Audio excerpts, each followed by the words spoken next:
Good morning, students.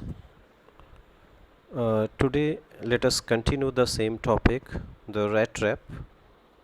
From here, the lines from the textbook are: during one of the long, dark evenings just before Christmas, the master smith means here that who was looking after the factory, iron factory, and his helper sat in the dark forge.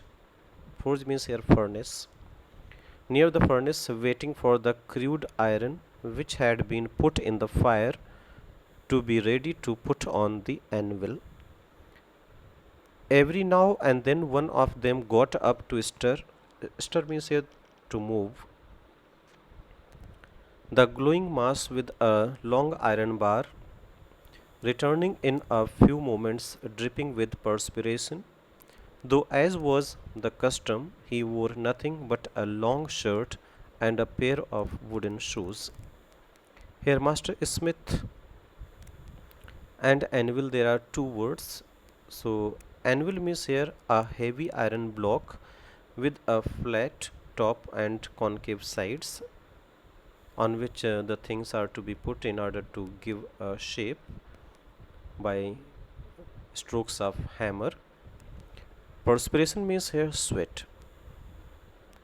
Now let us explain the following passages, the above passages, in a very easy words. On one long dark evening near Christmas time, the master smith and his helper were sitting in the dark forge which was built near the furnace. He was wearing a long shirt and a pair of wooden shoes. Both of them were waiting for the pig iron which was put inside the furnace fire to be ready to put onto the anvil. Anvil is a heavy block with flat top which is used to shape the metals, as I have already told you. So they took turns to stir the liquid which was very hot. As they could bear the heat for a few minutes, each of them would return sweatingly profusely. Profusely means very deeply. All the time there were many sounds to be heard in the forge. The big bellows groaned and the burning coal cracked. The fire boy shoveled charcoal into the mob of the furnace. With a great deal of clatter, outside roared the waterfall, and a sharp north wind whipped the rain against the brick tiled roof. These are the lines from the textbook. Meanings are: bellows means here air bag that emits a stream of air used for blowing air into a fire. Shoveled means move, mob means jaws, clatter means bang, this is the sound. Whipped, beaten with a whip here to hit something, this is also a kind of sound.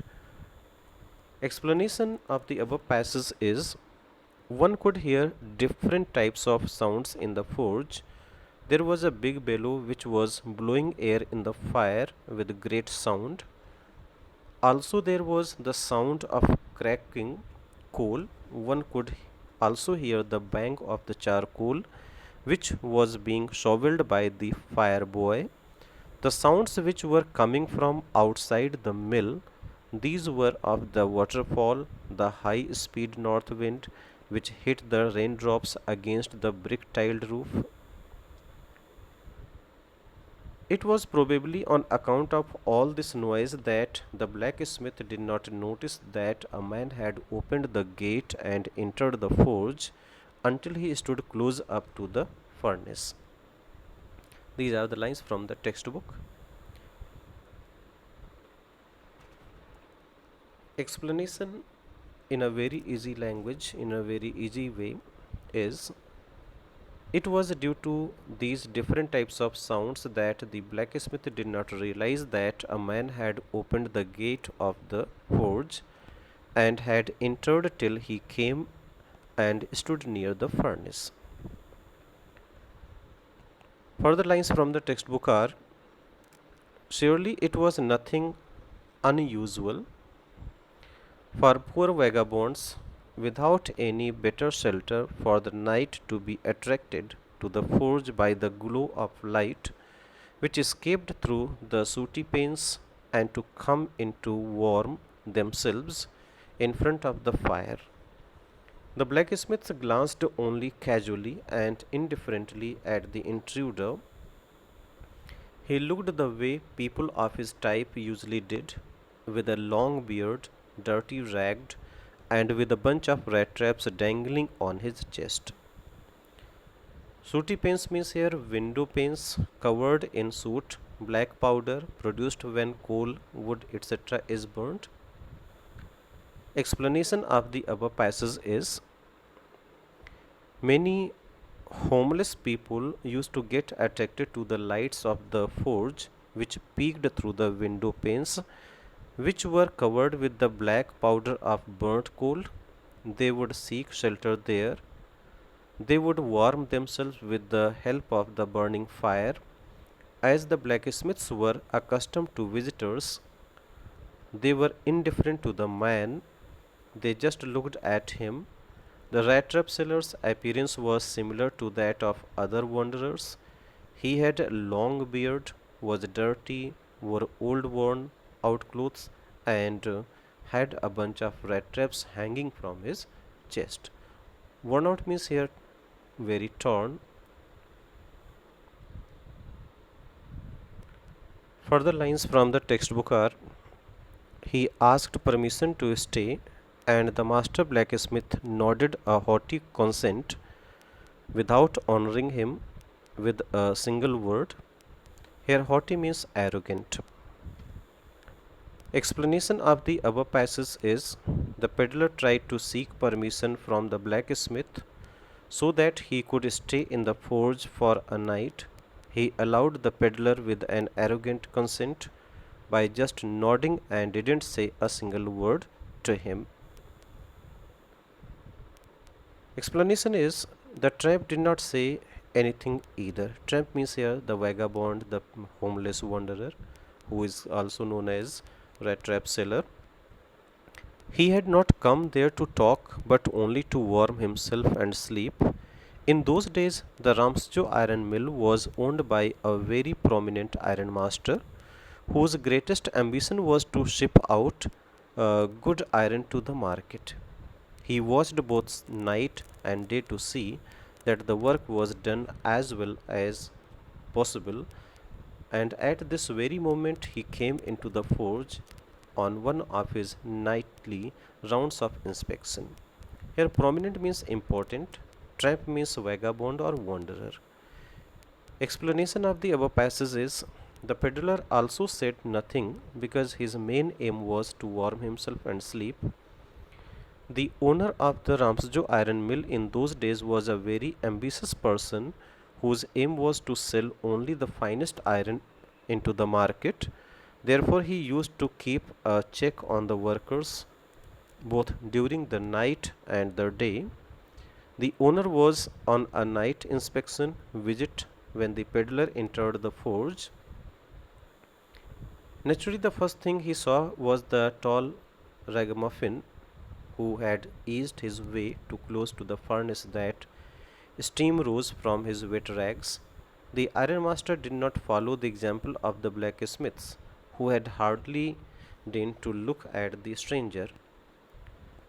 He walked close up to him, looked him over very carefully, and then tore off his slouch hat to get a better view of his face. So, these are the lines from the textbook. Ragamuffin means a person in rags. It means the person who was wearing old clothes, torn clothes. Danes means here to do something that one considers to be beneath one's dignity. It means full of contempt. Slouch means here slouch hat means a hat bent on one side of the head. Explanation of the above passage is unlike the blacksmiths, the ironmaster at once noticed the peddler who was sitting so close to the furnace that steam was coming out of his torn clothes. He not only went near him but also removed the wanderer's hat that was bent to one side so that he could see the man's face clearly.